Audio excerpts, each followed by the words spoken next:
Welcome to the Eye of Power podcast. I'm your host, Tom Dardick. But this podcast is not about me. It's about you and your power. It's time to claim yours.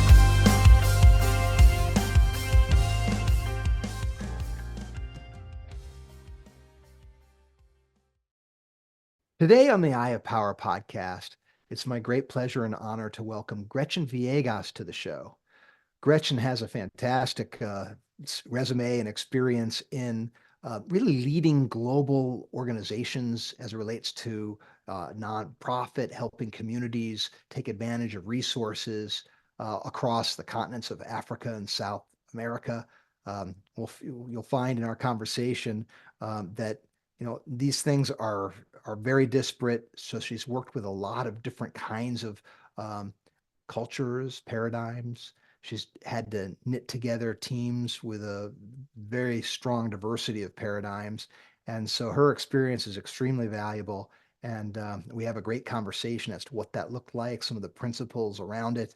And so it's my very great pleasure to welcome Gretchen Villegas to the iPower Show. So you have a lot of experience working around the world, South America, Africa, with a lot of, I imagine, a wide variety of people and situations, Gretchen. So I'm really looking forward to hearing your perspective on building teams, shared missions, how you get different points of view to sort of row in the same direction. So that's kind of where I'd like to talk with you about today. So first of all, welcome to the show. And you want to talk a little bit about yourself and how you kind of got to those positions of leadership and what it was that drove you? Yeah, well, thank you very much for this opportunity to be here and talk with you today. It's been a journey for sure. And I don't think I would be able to be in the position where I am today with the learning that I have had, right, as a leader,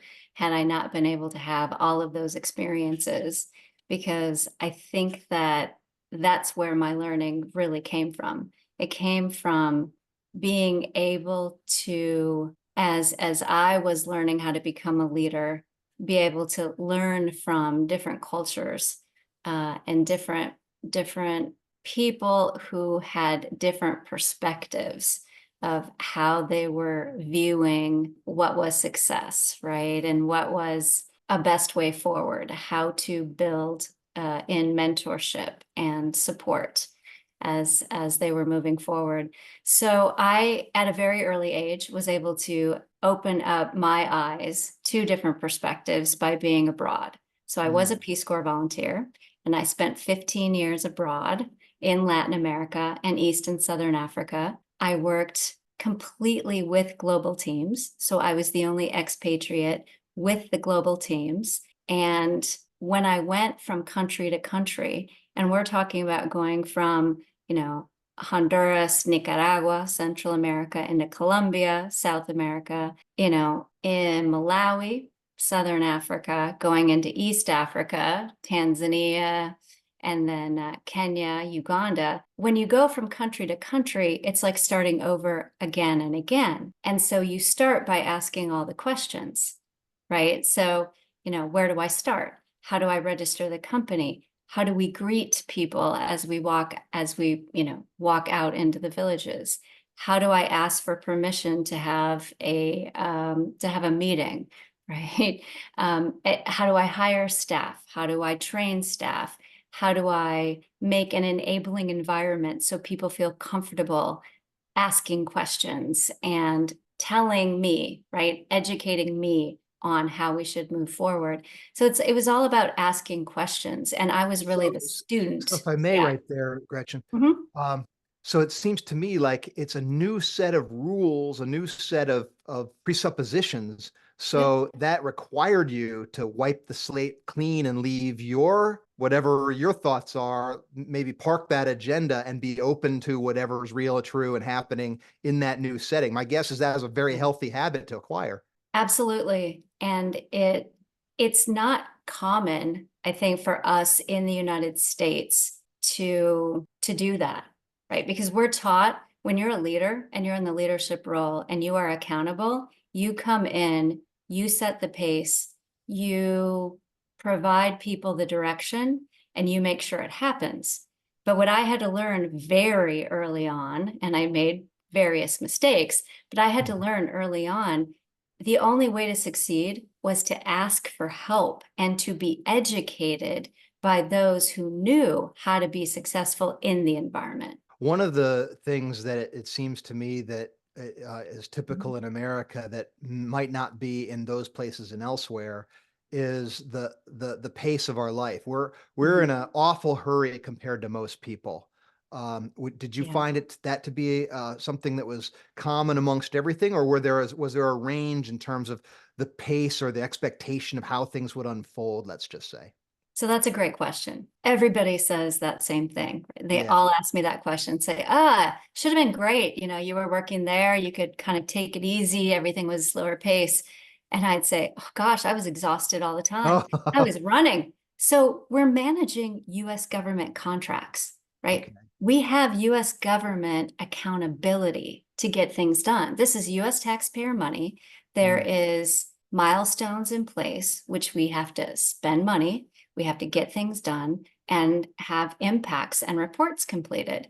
So you're in a culture which, as you stated, Tom, they work slower, right? They're more relationship, absolutely much more relationship driven, which is really important to most all cultures outside the United States yeah. in a different way. But we still had to reach those milestones. And so that was really my balancing act. Well, that seems like quite a challenge where you have imposed upon this cultural Mhm. reality a set of objectives that perhaps aren't tethered to to that reality Right. as well as it could be. And you were the person who had to make those two things match. Right. But here was the key. You don't force it. So you invite people in.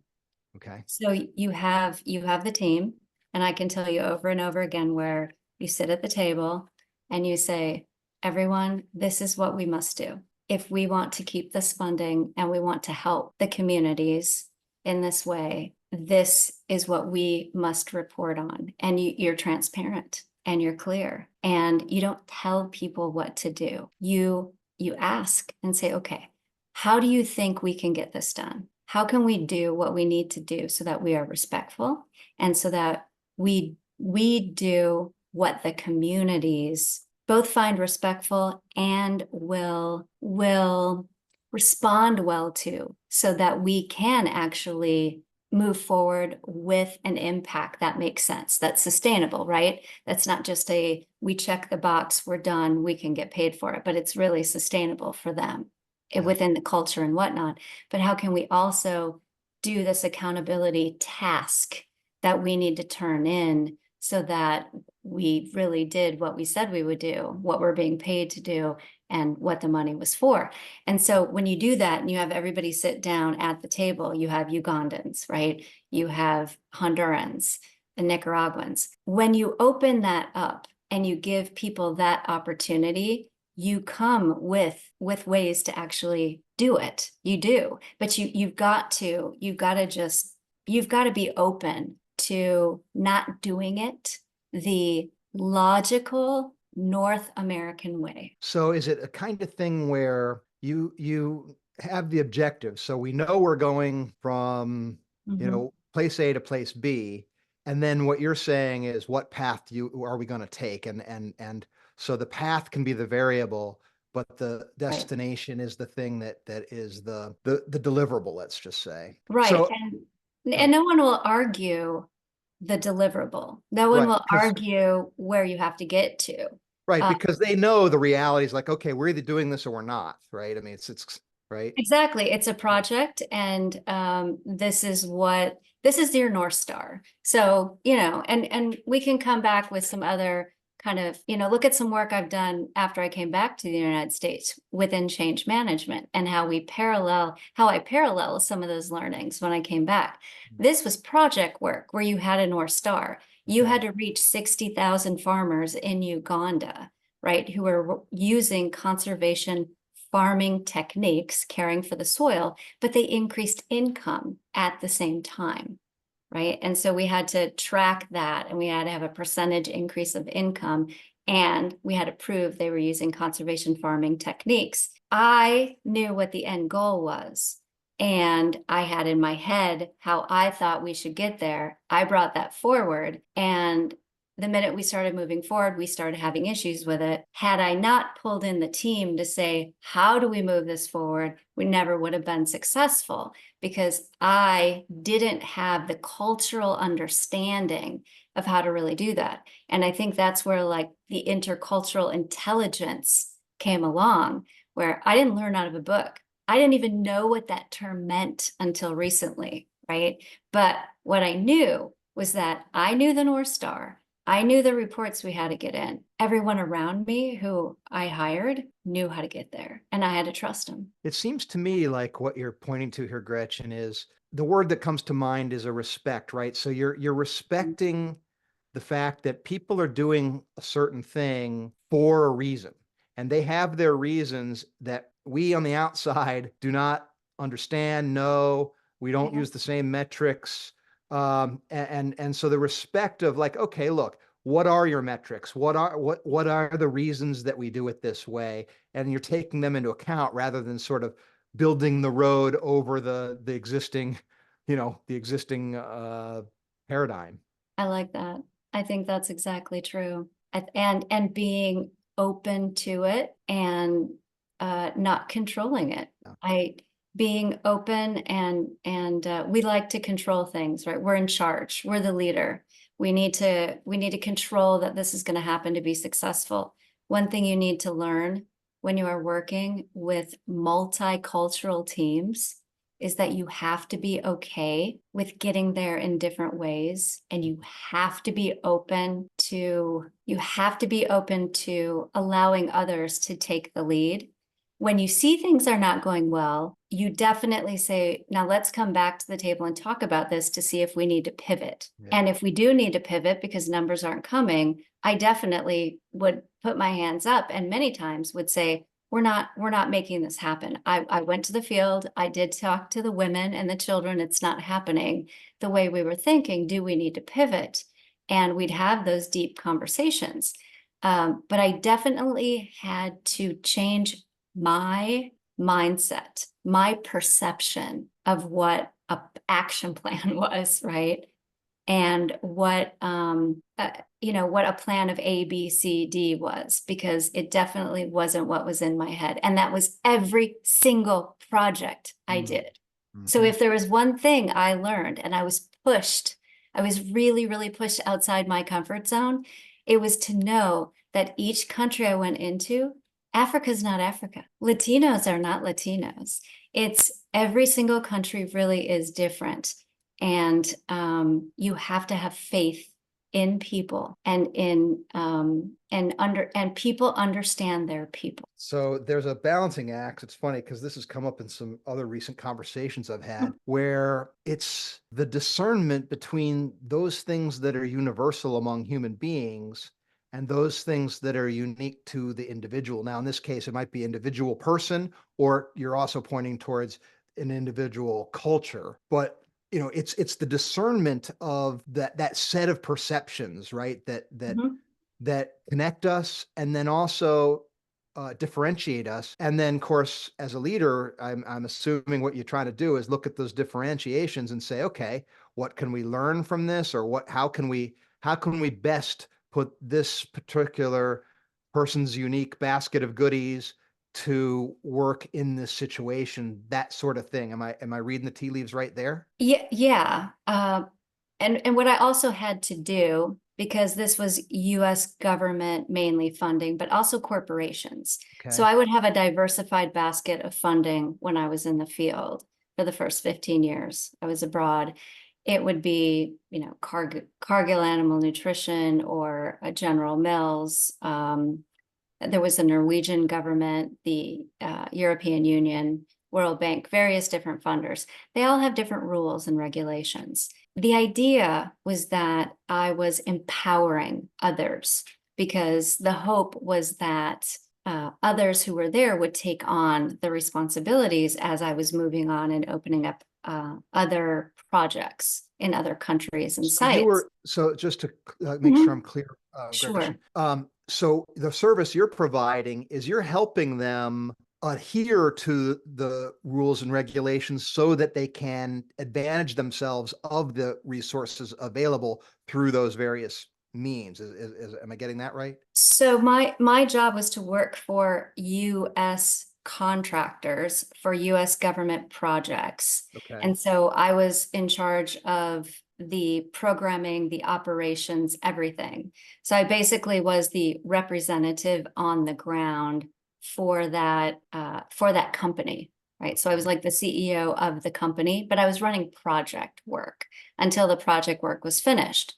But what I would do was to run the project. It's like the foreign aid money Yeah. for, for humanitarian assistance, but I mainly worked in stability and growth. So it was Okay. mainly around income, livelihoods, to build up communities. So it was when they were past the humanitarian crisis. It was mainly building up communities. But what I would do is when I was about a year out from leaving, I would look for other funding to write proposals, win the proposals, and leave it for that team while I moved on. Because I personally, myself, felt that they had worked so hard to learn, and I empowered them to really understand how to manage the funding and do the work. And it wasn't only that, you know how hard it is to create a team that works together? You put all your time and effort into getting a team, a multicultural team, right? Because I've got people in the United States watching that our reports are good, that we're doing our due diligence and everything, right? I've got the team here in Uganda and Kenya. They are working well with the United States. They've never worked with Americans before. They've never worked with, Canadians or Norwegians or the EU. They're doing a great job. I don't want them to lose that. I don't want them Yeah. to lose that confidence Yeah. built. So I'd find something to write a proposal for, won them always because Mhm. we do the work from the field together. And what I needed to do was to use the time I had to build up their skill set.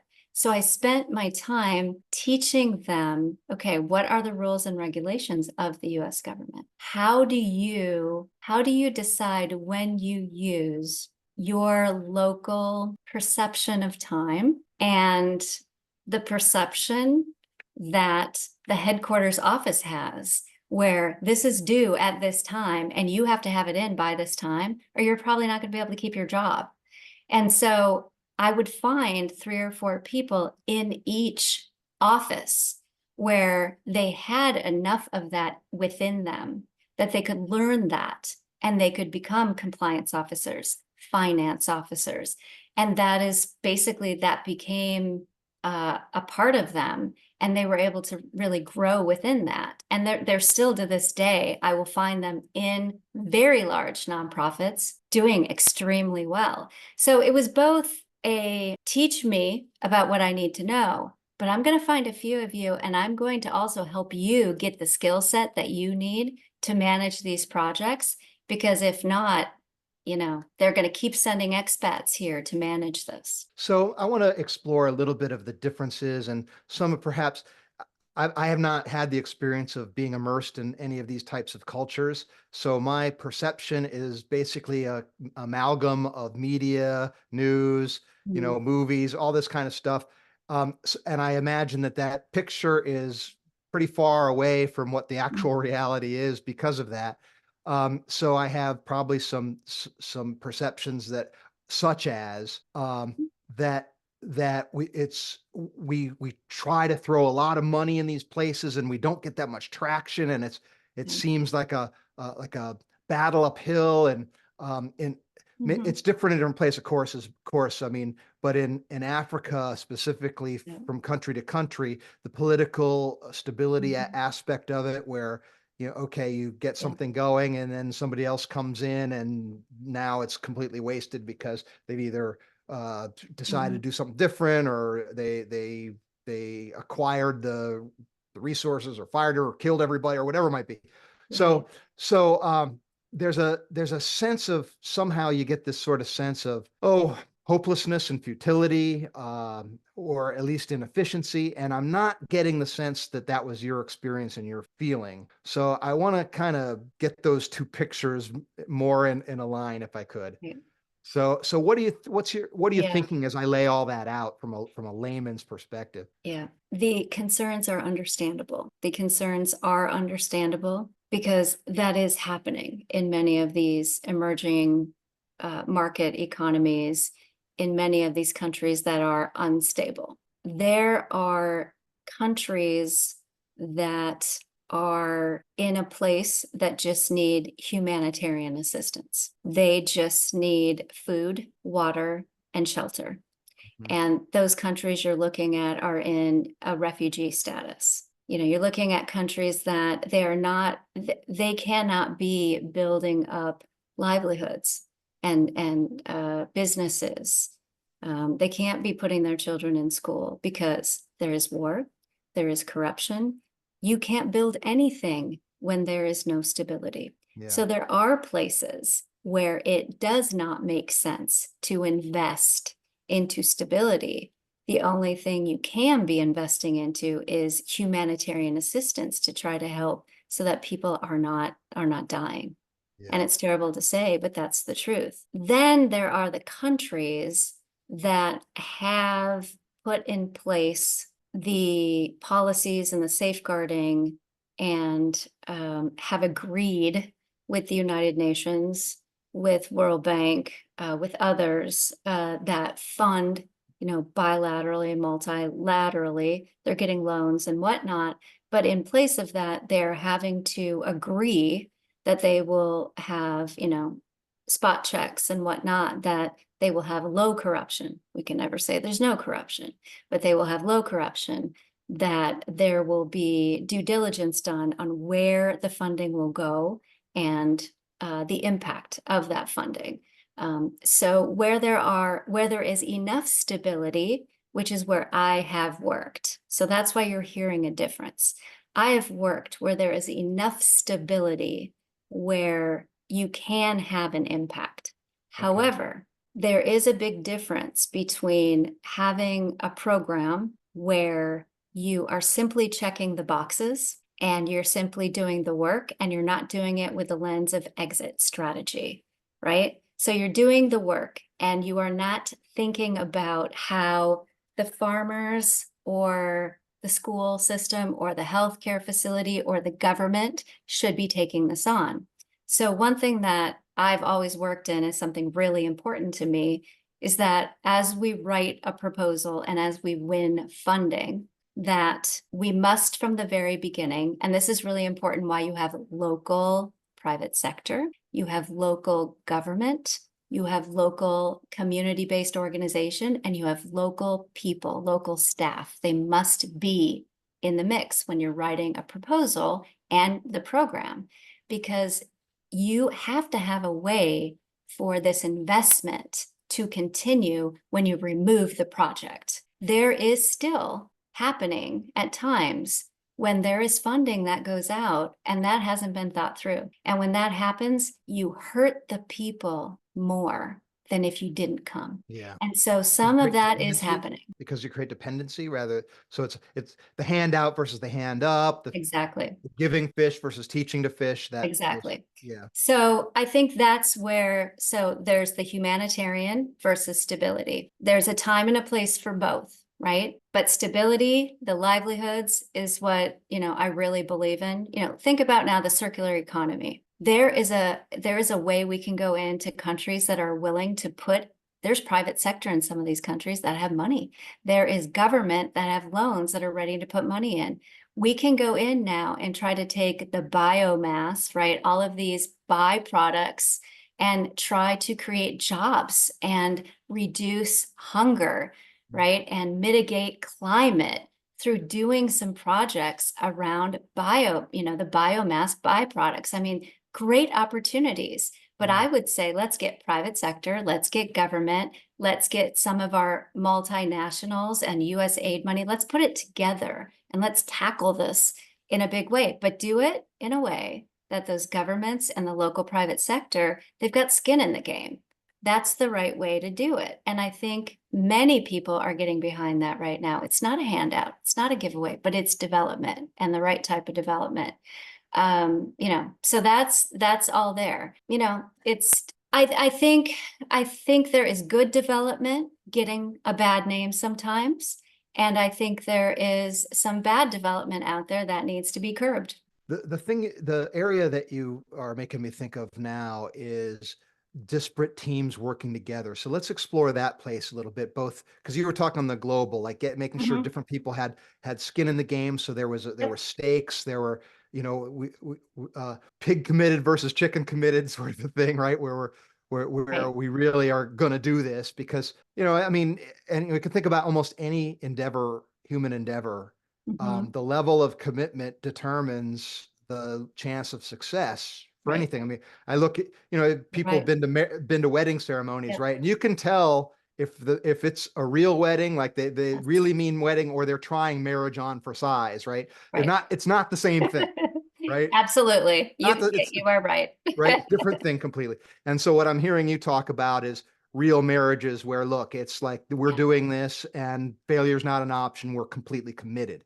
And Right. it's getting that willpower and leadership uh, and accord among various players Yes.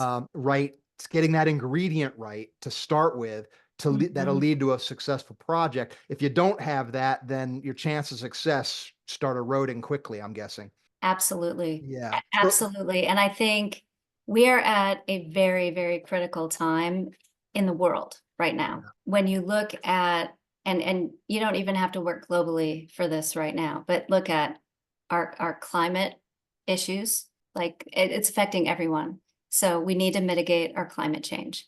Everyone is going to is being affected and will be more affected. That is going to affect our food security, and that is for everyone as we go forward. The other is conflict, our conflict issues, and having more refugees with not having places, to live. We've got more deserts now and whatnot. All of that coming together, if we can get behind some of our biggest challenges that we have as a world and really think about, how can we align innovations? How can we align? And I'm talking private sector, I'm talking governments, worldwide. I'm talking, foundations. Rockefeller's been pushing this too with their kind of big bets ideas. Got MasterCard Foundation, which has already moved over all the way to Africa to try to get African governments to try to start aligning behind these challenges. So you've got some of the big foundations really taking leaps and bounds to already trying to get this alignment that you're talking about. But if we don't start aligning behind some of our biggest challenges, we're at a tipping point in a big way that we don't have neither the private sector nor governments, nor people on their own, right? No one can make a dent in this if we don't do it together and all get behind it with resources and ideas. And the question is well, how to do that, right? yeah, I mean, I think a lot of this is happening, right? I mean, I happen to have my Yeah. youngest brother works. He's a scientist who works for the USDA, so I Ah, kind of get so I good. get to see some of the things that are coming down the That's pike and what awesome. he's looking at, and he kind of is optimistic actually about these things. Good. So yeah, so I'm hopeful that we can navigate these waters successfully. Of course, we're going to have problems as we have these rapid Right. changes across the world, across tech. The big things, of course, are AI and Right. But that remote work and all these sorts of things. But But AI for good can help yeah, us. AI exactly, for good can really exactly. help us. And if we're all willing to say we can all get, like you said, we can all get behind this North Star. We can all get our innovations and our resources behind it. It'll work. Yeah. I like from my perspective, it seems like those who want to shut down, let's just say, the older technologies because of their emissions, it seems to me like that's going to put the entire continent of Africa, but really any of the societies that aren't as developed behind the eight ball, unless we've got something else at the ready that can be deployed at same cost, right? So we've got to have these sorts of things coming into the pipe. And Yeah. I think AI, and I think we're on that trajectory is what it seems like. But we always have problems. There's always issues. There's going to be Yeah. problems for sure, right? For sure, we're going to have issues with AI and everything else. But like you said, if it can be harnessed for the insights and the Mhm. you know, Yeah. I'm optimistic because I think smarter is better than not being smarter. So I think we need everyone. I yeah, just all I think is we need everyone behind it. We need yeah, everybody focused on the challenges working together. yeah, And I think in the other cultures and whatnot, you're talking, you think about, okay, Africa so far behind, Latin America so far behind. They may be behind, but you have really, really intelligent youth who are ready to step up. They're ready to step up. If we have accelerators and innovators and we have opportunities, they're ready. yeah. I mean, they're people, so they're going to behave like people do, right? So Yeah, it's we tend to think reductionistically, right, rather than right, dynamically. And why? Because these are public discussions, and unfortunately, right, public discussions only get so sophisticated, right? They tend right, it's bumper sticker to bumper sticker, and right. people aren't really drilling down too much below that. So that's one of the things I like about what we're doing right now is having Mhm. conversations that people can hear and think about things in a new way. So Right, I think this kind of thing is happening more and more in the world, and being seen more and more. And I see that as a force definitely. in the right direction. But I want to pivot from the Hmm. macro to the micro a little bit and go Sure. towards the dynamics among an individual team. So if we're Hmm. talking to somebody who's a leader of an organization, you're going to have a certain amount of diversity no matter what that organization is. Yes. Some are super diverse, others would like to be more diverse. And when Mhm. I say diverse, I mean diverse in the fullest word aspect of the word. Different perspectives, different rules of engagement, different goals or what they think's Yeah. right, values, all these sorts of things.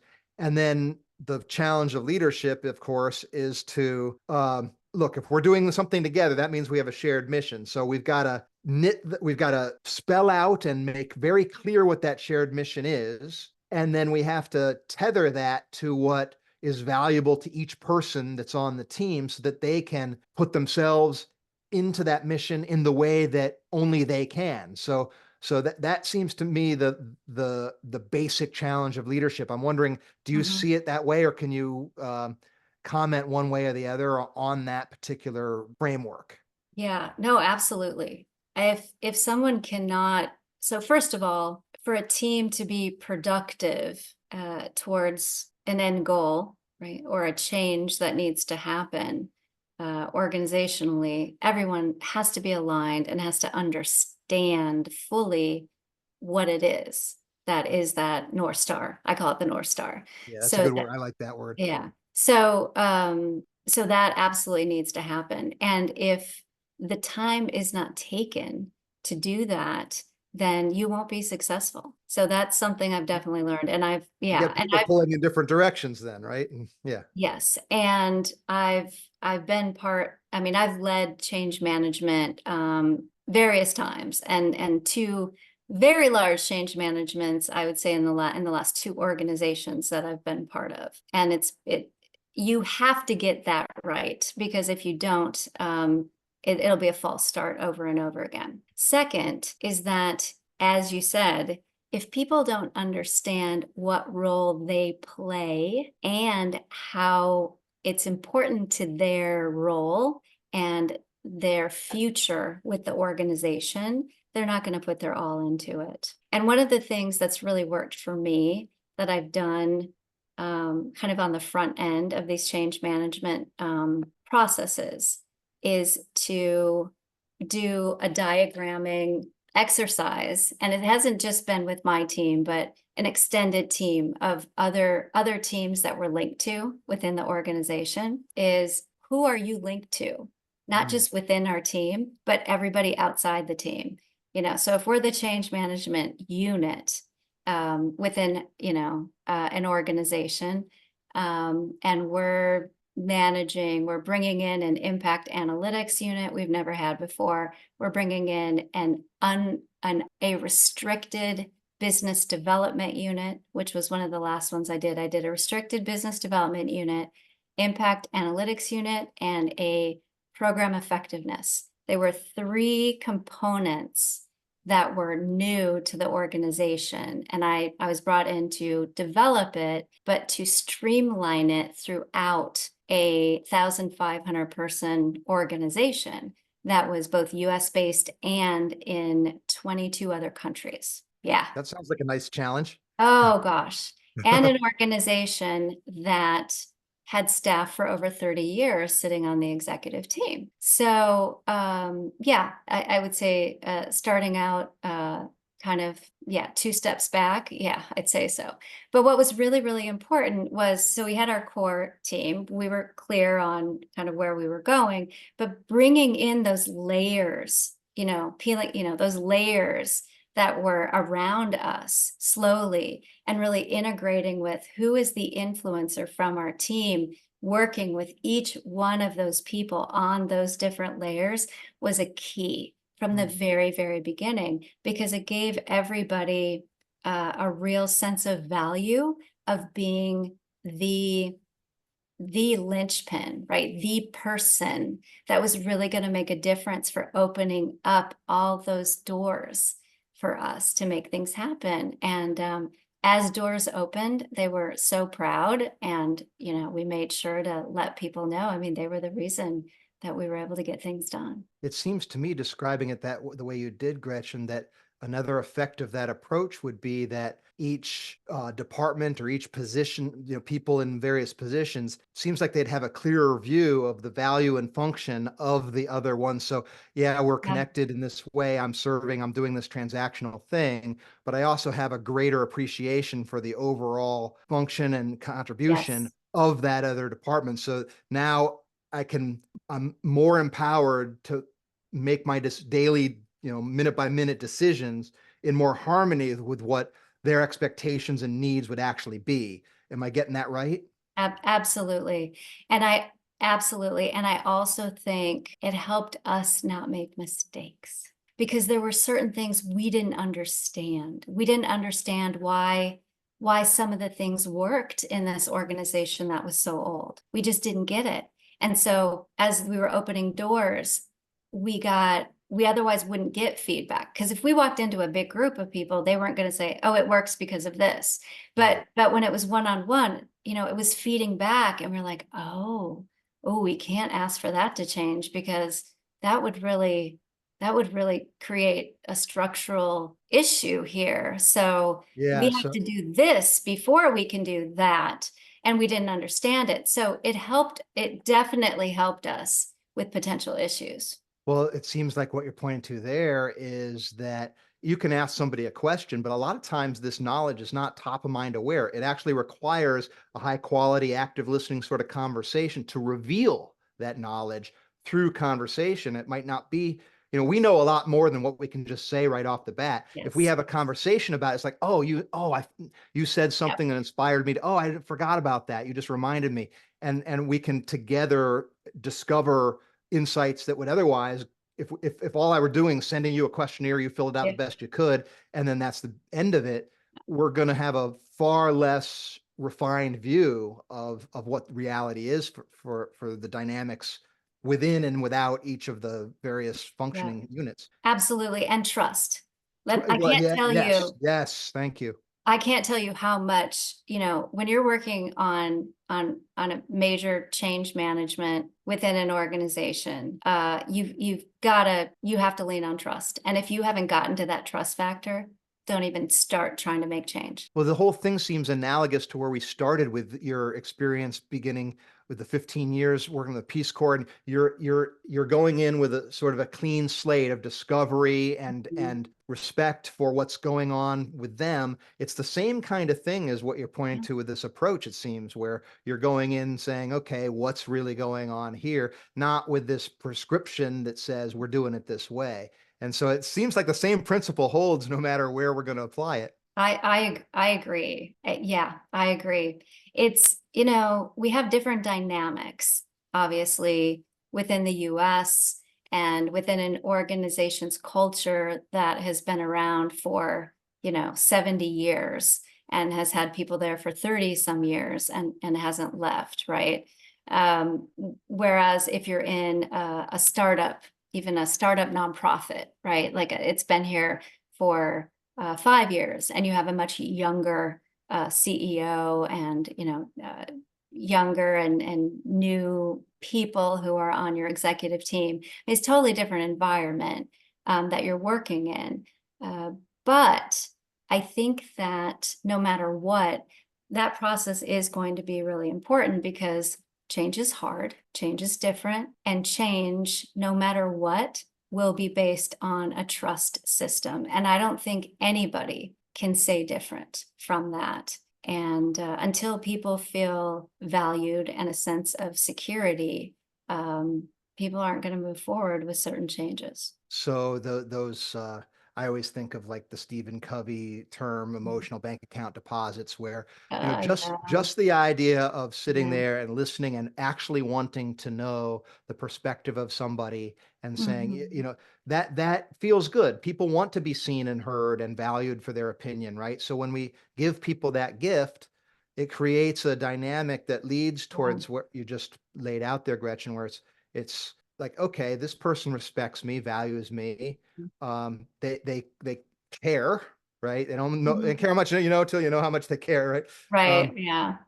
and so you have to have that caring. And it seems to me like my guess is we don't know each other very well, but my guess is what attracted to you to this line of work that you've spent your whole career on is that you probably have an innate sort of caring about people that has served you in the ways that we've been shining the light on here.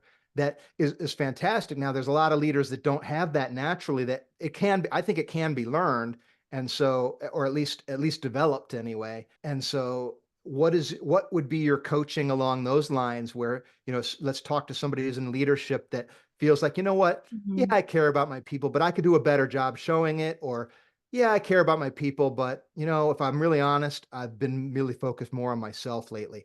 So how Yeah. could we help? What would you say to people that would have those thoughts to move them in a direction that would lead in these better chances Yeah. of higher level outcomes? Well, I reflection. Yeah. You have to build in reflection. So it's interesting the question because we're all different, right?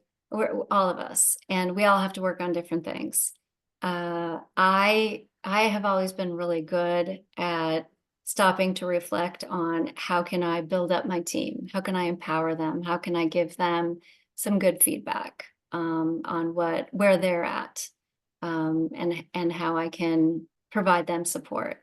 What I haven't been so good on is the me. Okay, what can Ah, I work on? Like where I need to ask for some feedback from my team so that I can work on me. So that's what I've had to work on.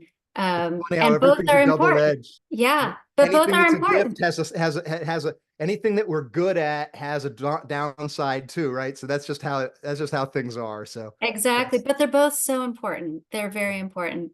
But one thing that's come to me recently, and I've really thought about it hard, and I think this is something that's going to help going forward quite a lot, is it's really important that you make time just to be present. When you're present, you give yourself time to think about how you are and how you're feeling, but also what's happening around you and with your team. And if you can give yourself time to be present, not to be in the past, not to be in the future, but just to be present, you can celebrate what's going well. You can give yourself space to think about what might not be going so well, and to think about what you might be able to do about it. But also just to be present and there. Because one thing that as leaders and as busy people, as parents and whatnot, we don't realize is sometimes just being present for people means a lot. And I've gotten feedback recently that, it means a lot that you just put a comment on my post, or that you took 20 minutes to talk to me today. And sometimes just that really means a lot to somebody. So be present. I love that. And the alternative to that is being on the hamster wheel, right? To chase your to-do list, to be almost, I mean, I sometimes I say it's being an automaton, right? We function as sort of we're really just playing out the patterns of habits we had, both Yeah. genetically or learned, or both, and we're just playing it out. Yeah. I always think of the movie, it's not a great movie, but I think about it a lot. It's the movie Click. You know that movie? Yeah. Yes. Adam Sandler movie where it's like, okay, I'm Yes. going to click by the things that bother me. And Right. he ends up Exactly. clicking by his whole life. I know. Right. And Uh, it's like, and it's a good metaphor. Right. And the thing is, it was done Yeah. to him by, a Right. Luciferian character. So it really is actually, the story rings true to me because there's actually this sort of kind of force that's Mhm. it's kind of seductive, right? We can kind of feel good in the short term by feeling productive, like Oh, feeling, okay, yeah. I'm doing my to-do list, right? No one Absolutely. can criticize me, right? And then you find yourself 10 days or 10 weeks or 10 months or 10 Yep. years down the road. It's like, why was I doing all that stuff? I know. Yeah. I'm guilty. I am guilty of being a high performer who thought that getting stuff done all the time was what I needed to be doing. And, I wasn't listening to the feedback of just slow down and be present. The relationships and the learning from others is just as important. And I think lately I've had that opportunity. So I'm taking it. I'm That's taking awesome. it. Well, let's talk about you and what's in front of you now and what you're looking forward to a little bit, and we can sort of land this plane a little through that Okay. lens. So what are you looking forward to? What are your aspirations, in the coming time ahead of you, Yeah. Gretchen? Well, right now I am looking to join an organization that I'm not currently with an organization, but I'm looking to join an organization that is seeking major impact. So either a for-profit, most likely a B Corp, that wants to look for social impact, either US or US and global, or a nonprofit, the same, either US or US and global, looking to create a lot of impact.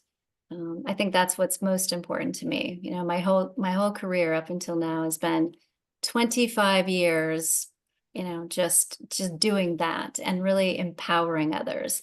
And I think at this point in time, that's most important to me, is to make sure that I am able to um, help in especially the program design, um, the business development, and partnership and relationship development work that I've done. I really enjoy putting deals together, and everybody laughs. It's like, in a nonprofit, how do you put deals together?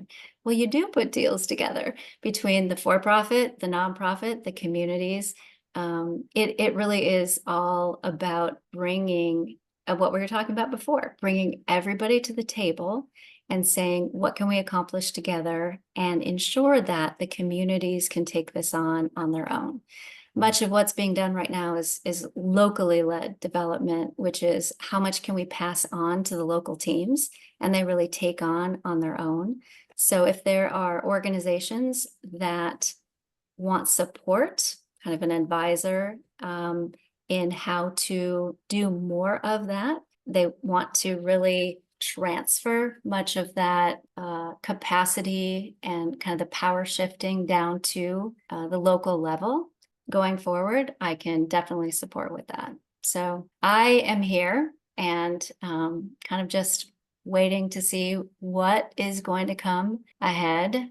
Trying not to control anything, trying to have faith that whatever's going to come is going to come. Yeah, process oriented. Well, anybody listening to us, if that sounds like a conversation you want to have, we'll make sure to have your contact information and the links, so forth. So anybody who happens to hear this conversation and wants to get more, please do reach out to Gretchen. Well, I very much enjoyed this conversation. It's an area, your area of expertise is quite different and foreign from my experience. So that makes it super fun for me because I get to see a little bit of the world through your eyes that I didn't have a chance to see yet. So I'm very grateful to you for that so much, Gretchen, and your insights. It kind of makes me think about things. It's the same principles, but when you see it Yeah. applied in different ways, it just expands your view of how it kind of can Mhm. work and look. And for that, I thank you very much. Yeah, well, thank you very much. I always learn more and more when people are asking me questions and delving deeper. So thank you as well. My pleasure. I'm going to turn the recording off there. Gretchen, thank you again for being my guest today. Very much appreciated our conversation. I knew it'd be a good one, looking at your background, and I appreciate a lot of the perspectives and wisdom that you shared with us. Um, Specifically, just to underscore a couple things, uh, the idea that you know, the idea that there's a lot of cultures that might not be so transactional, but are relationship driven. They may have a different sense of, what time and productivity looks like. Yet they have to, in order to take advantage of, let's say, U.S. resources that are available to them, they got to come within certain rules and regulations, not just U.S., but you shared about whether it be Norwegian or EU or whatever the organization might be, each with different guidelines that you gotta you gotta hit them, otherwise the money doesn't flow. And so the task of getting different people of different cultures, not only set up to cooperate over the short term, but like you pointed to, that not just a hand out, but a hand up, where it's you're building infrastructure that thereby sustains, so people have livelihoods that can perhaps grow, and something that can be built around so that communities can actually um, not just survive but move towards thriving. And what great work that is, and the experience you had around that. And you also shared what can go wrong, and how if you have a misalignment or a lack of expectations that are or lack of alignment in those expectations, where that might not work out so well. And how can that happen? Well, the idea of having a need to control. So if one or more people at the party are feeling like they have to call the shots, they have to control everything, and they're talking more than they're listening, that's not so good for business, right? For a positive outcome. So to me, one of the strongest takeaways is that respect and that openness, that being in the conversation, and really in the question, to learn, to understand. Okay, what does the world look like from this person's perspective? What are they seeing that I'm not? What are they seeing that we really need to take into account, and see not only the universals but the granular piece of it, and putting those things together. So that's been a theme in a few of our episodes lately. So I very much appreciate that. I liked your idea, Gretchen, about the diagramming links with and without an organization, so you can sort of see the intersections and how we give value and gain value from one another. I think that's a great exercise in really any sizable organization. You got to be at a certain size beyond, like, perhaps, being able to talk to the person right next to you. When you get to a certain scale where you might not ever know the people in this other department, kind of thing. It's really good to keep top of mind aware as to what they're doing, why they're doing it, how that contributes to the whole. And something like a diagramming all those relationships helps shed light in those ways. So I thought all that was fantastic. And um, the other thing that Gretchen shared that I thought was worth underscoring here is the time for reflection. We all get real busy, right? We're all sometimes feel like there's too much to-do list and not enough time in the day to do it all. And we can get on that treadmill and just lose track of things. And so you're just going, going, going. And that time to reflect and be present.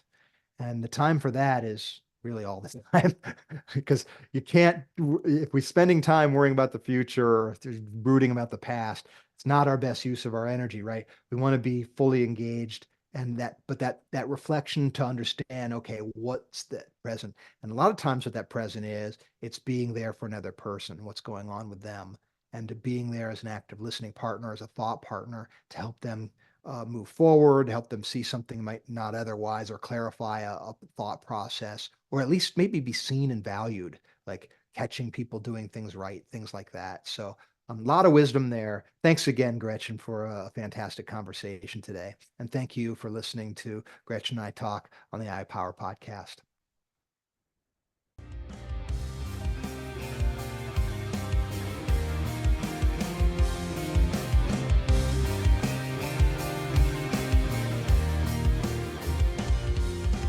This has been the Eye of Power podcast with Tom Dardick.